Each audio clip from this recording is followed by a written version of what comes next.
Good evening, and welcome to the news tonight at 6. European Commission Vice President Maroš Šefčovič says the EU is prepared to consider bold steps to reduce checks required under Brexit's Irish Sea border.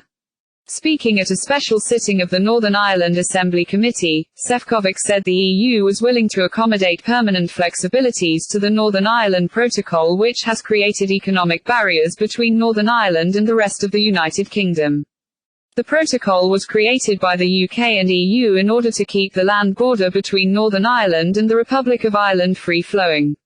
It has also resulted in new checks and restrictions on goods moving from Great Britain into Northern Ireland. In other news, Love Island, the ratings juggernaut, returns to our screens this evening. The reality show, which wintered in South Africa in 2020, returns to its traditional summer slot this time around, liberated by looser coronavirus restrictions.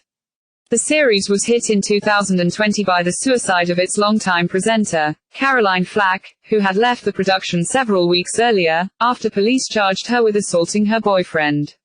Flack had been the subject of vicious bullying and intimidation on social media.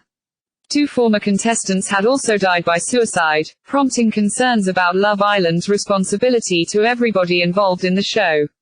Next tonight, Suki Panesar is fast becoming one of Walford's most cunning villains. During last week's EastEnders episodes, she was left stunned after her son Jags was murdered whilst serving time in prison.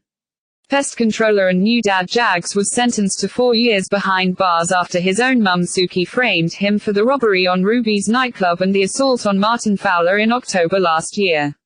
Promoted stories a crime that was actually committed by younger brother Vinny. And finally, sport, Dame Sarah Gilbert, one of the scientists who worked to create the Oxford-AstraZeneca COVID-19 vaccine, was given a standing ovation at Wimbledon as she watched the first day of the championship from the Royal Box on centre court.